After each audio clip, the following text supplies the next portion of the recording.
So, for today's lesson, we will be discussing the causes of the Protestant Reformation and the important figures of the Reformation.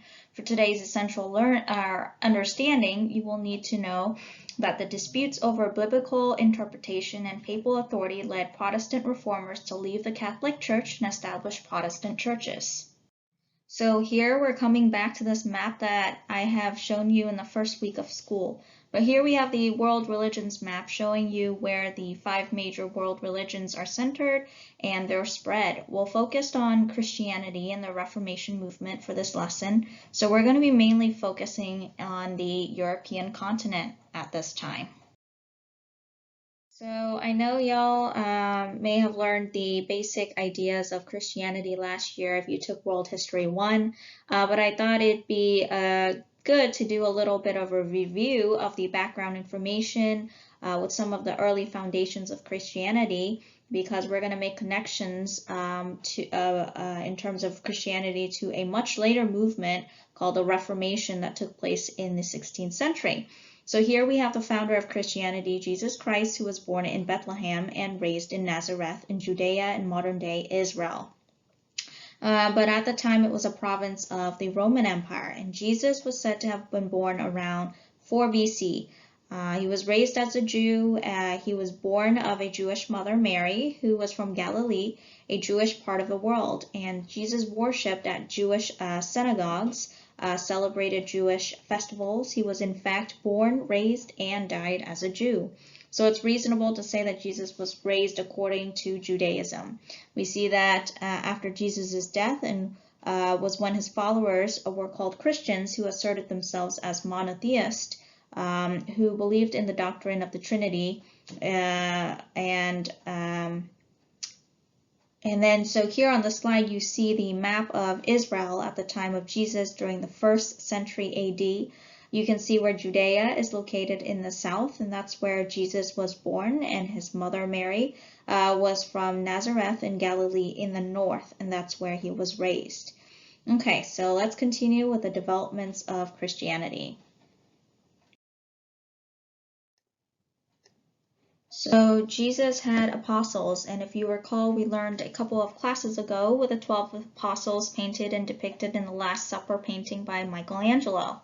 Well, so the apostles were a group of 12 men who were Jesus' original disciples, and they would play an important role or important part in spreading the words of Jesus. So as Jesus began to gather followers and more people came to listen to his teachings, Roman officials began to feel threatened as they feared Jesus would reduce their authority. They felt threatened because of Jesus' interest in the common people and his criticisms of the established Jewish society. Under the orders of Pontius Pilate, a Roman official, Jesus was crucified, and after his death, the apostles continued to spread Jesus' teaching. They wrote and gathered the scriptures that would form the New Testament of the Christian Bible, which also includes the Old Testament of the Jews.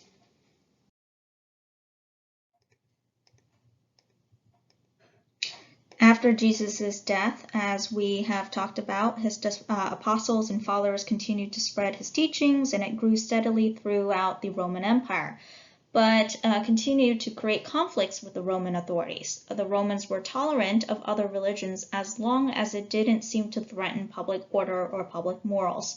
However, Christianity became a threat to the Romans as Christians refused to worship the state gods and emperors because they see that the worship of state gods and emperors meant worshiping false gods and endangering their own salvation. This act of refusal, under the views of the Roman government, was not only viewed as illegal in the Roman Empire, but also as an act of treason and punishable by death. Christians continued to struggle for the freedom of religious beliefs as they were persecuted and often executed. Jews at this time was given the right to worship and follow the laws of their fathers, but this exemption was not yet extended to Christianity until the turning point in 313 AD, when the Roman Emperor Constantine converted to Christianity. But to just be clear, despite the persecutions, the spread and growth of Christianity did not come to a halt, but rather continued to pick up its speed and advance into wider areas. There were quite a number of reasons as to why Christianity prospered, but in the 4th century it prospered as never before. Constantine converted to Christianity after seeing a vision of the Christian cross with the words, "In this sign you shall conquer," during a battle. And having won that battle, Constantine was now very convinced of the Christian God. We have Constantine issuing the Edict of Milan in 313, which proclaimed official tolerance of Christianity. And Christianity continued to expand west and north of Rome, as well as east from Constantinople, the new capital of Byzantium. And then in the late 4th century CE, we see the Romans adopting Christianity as the official religion of the Roman Empire. And eventually, Christianity dominated European culture and politics, and as a result, became one of the major religions of the world. So now that we have the basic understanding or review of Christianity, we're going to fast forward to the second half of the 15th century. And as you may recall from last class when we talked about this movement called Christian humanism, also known as the Northern Renaissance humanism. One of the important figures of this movement was Erasmus, who called for reforms and changes within the Catholic Church. He thought the Catholic Church needed to return to the simpler days by having a simple religion, promoting a pure and simpler faith, and not to be focused on all the rituals that were going on. In his satire work of 1509, The Praise of Folly, he humorously criticized society's moral and religious state. And as quoted by your textbook, people of his days would say Erasmus laid the egg and that Luther hatched. Let's start with listing some of the conflicts that challenged the authority of the church in Rome. And one of the first conflicts is a German and English nobility disliked Italian domination of the church, and they did not like the political power that the church had over their countries.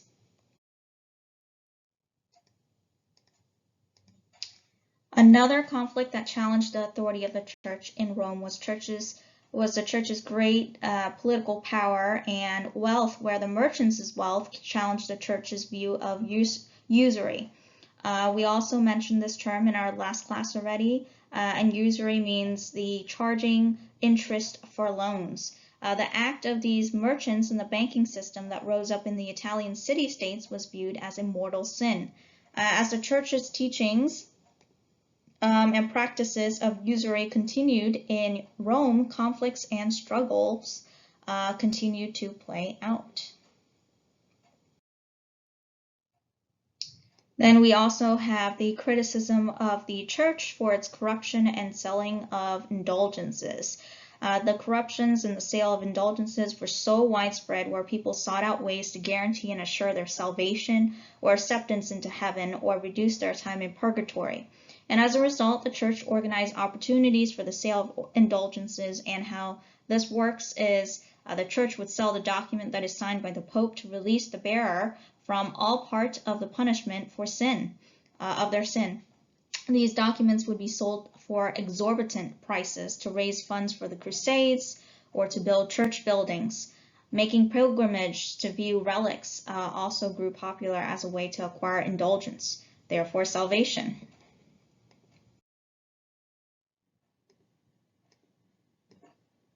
And so we also see the church corruption running rampant during this time.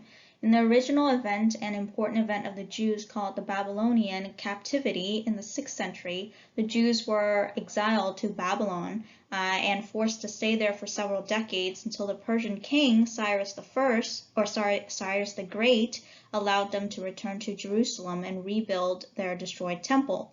And as we see this term, a Babylonian captivity, returning in the 14th century, used by Francisco Petrarch, the Italian scholar, he used it to describe the event of the Pope moving his court from Rome to Avignon in France and remained there until 1376. We see the Catholic Church during this time ending up with 3 elected popes, creating a division in loyalty. Imagine having 3 leaders in a country. You can probably predict the differences in approach of ruling. And same goes with the church. Having 3 popes also led to differences, and people were divided at this time. And then we also see the sale of church offices, and this is called simony. And simony involves the buying of holy orders and church offices. and this practice became widespread during the 9th and 10th centuries. People also began to question the luxurious living by the clergy, where the church's wealth and power was enormous. Questions about the practices of the church began to deepen and became widespread. And here we have some early dissenters, and dissenters are people who do not agree with something. And in this case, they disagree with the policies of the church. We have John Wycliffe and Jan Hus as dissenters who led to early efforts of reform in the church. So here we have some early unsuccessful reformers before Martin Luther, who will be another important figure we'll be talking about that led the Reformation. But let's start with John Wycliffe of 1331 to 1384, where he was considered as one of the most important English thinkers and philosopher of the late Middle Ages. His early oppositions of the medieval church puts him as the forerunner of the Reformation movement.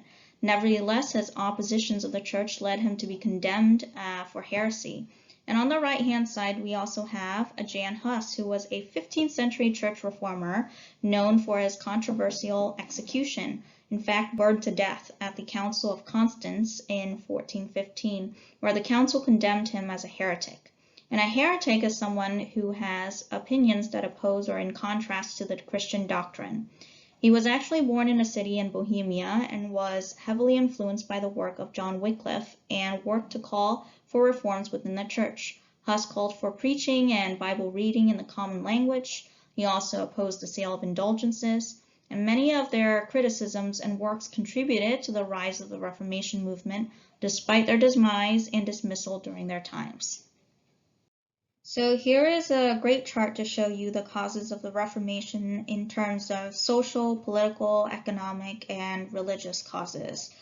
And under social causes, we have the Renaissance values of humanism and secularism leading people to question the church, and the invention of the printing press that helped to spread the ideas critical of the church. Under economic causes, political causes, we have powerful monarchs challenging the church as the supreme power in Europe. We also have many leaders viewing the Pope as a foreign ruler and challenged his authority. And under economic causes, European princes and kings were jealous of the church's wealth. And we also have merchants and others resenting having to pay taxes to the church. And then in terms of religious causes, we have some church leaders becoming worldly and corrupt. Many people found church practices, such as the sale of indulgences, unacceptable. All of these were major causes that leads us to the Protestant Reformation.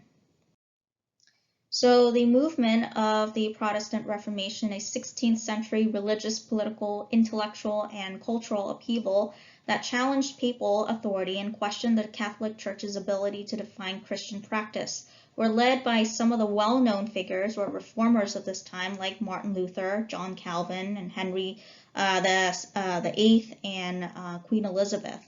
We'll see that they play an important figure in this movement, important part in this movement that triggered wars, persecutions, and also a counter-reformation in which we'll talk about in our next class.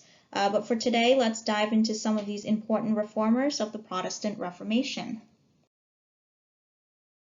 Here we have Martin Luther, who was born in Germany in 1483 and died in 1546.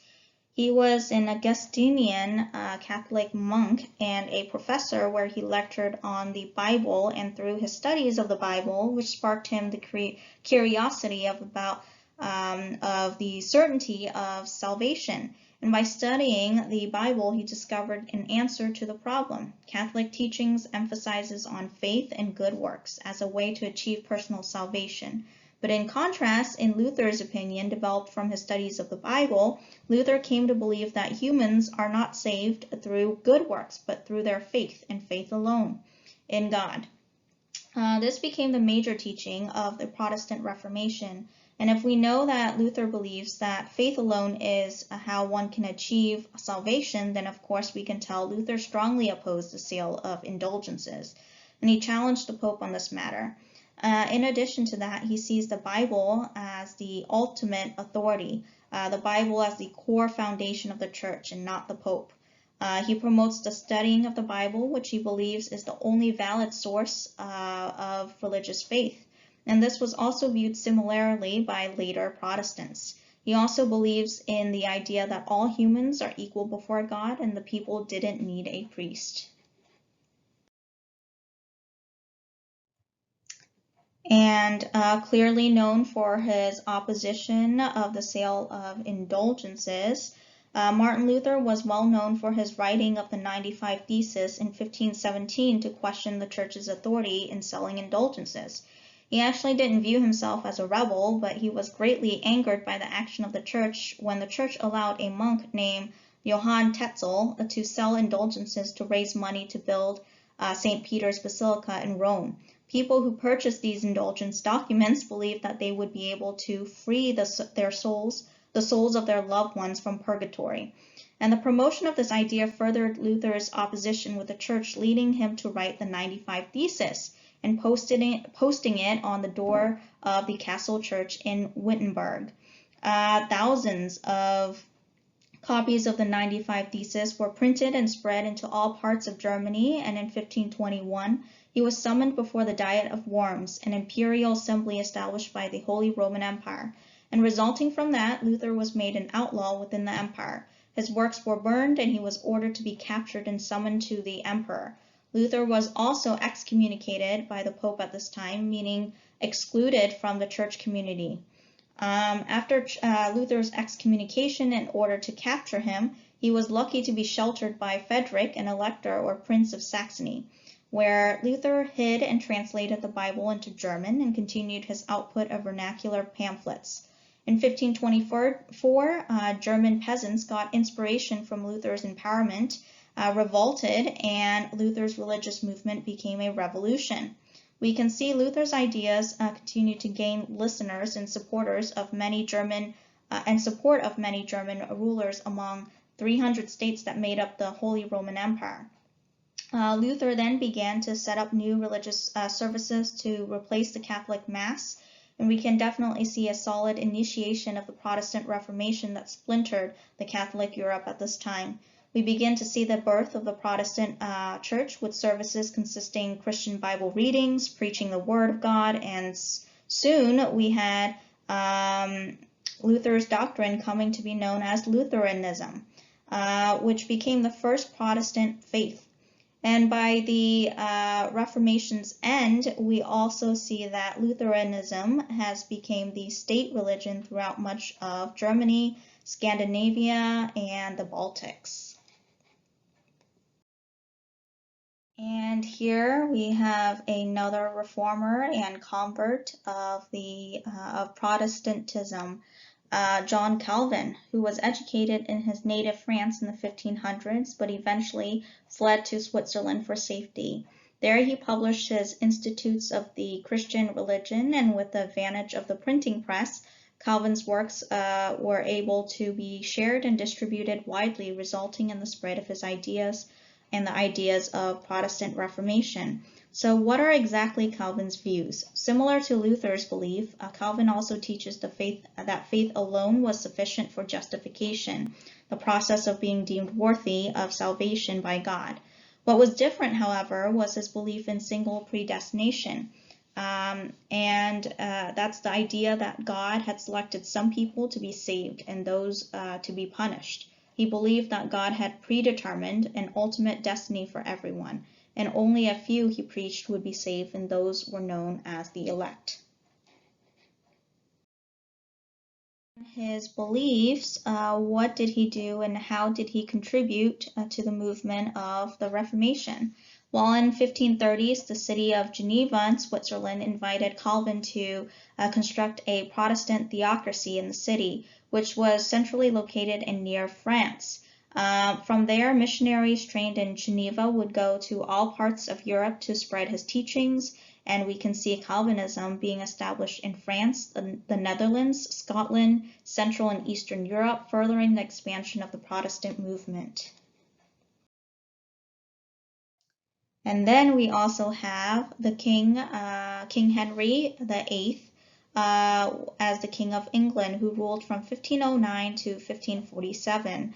So he wanted to divorce his wife, Catherine of Aragon, who did not bear him a son, and Catherine was only able to bear him a daughter named Mary. And you may have heard of Bloody Mary and that's referring to this to their daughter here.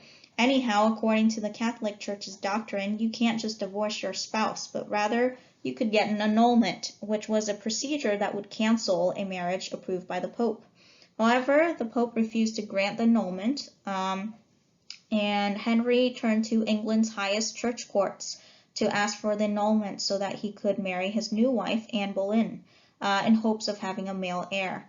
So the Archbishop of Canterbury ruled in May of 1533 that the king's marriage was null and absolutely void, which allowed him to divorce Catherine and marry Anne. Anne was made queen, and 3 months later, the future Queen Elizabeth I was born. Per Henry's request, the Parliament finalized England's break with the Pope and the Catholic Church in 1534, which formed the Anglican Church. So here his views are apparent. He disagreed with the authority of the Pope in Rome, and we see King Henry decisively breaking with the Catholic Church, and with that, he declared himself as the supreme leader, head of the Church of England.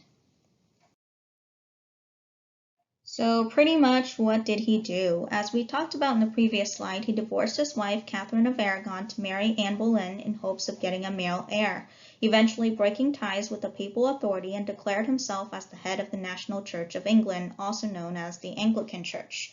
He gained supporters from the English nobility due to their financial interests, where the king would appropriate lands and wealth of the Roman Catholic Church in England, basically absorbing and redistributing the church's massive property as he saw fit. He went on to marry 5 more wives, had a son who unfortunately died young, and eventually his daughter with Anne Boleyn, Elizabeth, who was a Protestant, rose to the throne and became Queen Elizabeth. And so here we have Queen Elizabeth I, who reigned from 1558 until her death in 1603. She didn't immediately succeed her father's throne after his death, as it was initially passed to King Henry VIII's son, Edward VI. However, Edward VI died just 6 years later, and other people were in line for that crown. One of them was Lady Jane Grey, but her reign only lasted 9 days, while Mary, Elizabeth's older half-sister, gained the support of the English people and unseated Grey. During Mary's reign, Elizabeth was imprisoned for nearly a year on suspicion of supporting Protestant rebels. And while Mary was the queen, she worked to restore England to Roman Catholicism by any means necessary, including the order and execution of 300 Protestants as heretics, earning her the nickname Bloody Mary. And after Mary's death, we see Elizabeth taking over her half-sister's throne, and Elizabeth ruled for 44 years. And we can see that after Elizabeth taking over the throne, and if you remember, she was a Protestant queen, she quickly worked to address the issues and problems within the country. And one of them was calling for the reestablishment of the Church of England and the Act of Uniformity, which created a common prayer book. Under Elizabeth's reign, it was sometimes referred as England's Golden Age or Elizabethan England, where it was an era of peace and prosperity, where the arts had a chance to blossom with Elizabeth's support. As you may recall from our lesson on the Renaissance, under her reign, Shakespeare's work was well supported, and she was portrayed and alluded in a number of his writings. We also see other writers paying tribute to the Queen in many other literary forms. The time of peace and prosperity also we see a tolerance for those who did not follow the Church of England, and there was also tolerance for dissenters, expansion, and colonialism. We can definitely see that this under her reign, with a number of reforms going on in England. And some of her major actions include the commissioning of the 39 Articles, which was a statement of doctrines and practices of the Church of England, again reestablishing and solidifying the Church of England under her reign. We also see the victory over the Spanish of Armada under her rule, and Armada means the force of ships. So the Spanish Armada was an enormous 130-ship naval fleet that was dispatched by Spain in 1588, intending to invade England and remove the Protestant Queen Elizabeth I to restore the Catholic faith in England. The attempt of invasion was unsuccessful for Spain, as Queen Elizabeth I had already knew of the invasion, with that the invasion was in the works, informed by some of her spies. Along with bad weather, the fleet also lost 2,000 men during its naval engagements with the English. And the vast majority of their losses were pretty much caused by disease and really bad weather, contributing to the victory for England. And after the defeat of Spain, England remained a Protestant nation. And here you can see a map of the defeat of the Spanish Armada in 1588. You can see the, based on the key there, the route of the Armada in yellow, and then in a zoomed in view of the map, you can see the route of the English fleet in purple. And then you can also see the major battles taking place along the English Channel. And here we have a famous quote from a speech given by Queen Elizabeth to her troops during the threatening invasion of the Spanish Armada. She said, "I know I have the body of a weak and feeble woman, but I have the heart and stomach of a king, and a king of England too." We can see by the end of the Spanish Armada the rise of England's naval power and the decline of Spain. Nevertheless, we can see the long journey of the Protestant Reformation and its struggle with those who want to restore the power of the Catholic Church. We will continue more with the Reformation and then the Counter-Reformation by the Catholic Church and its impact in our next lesson.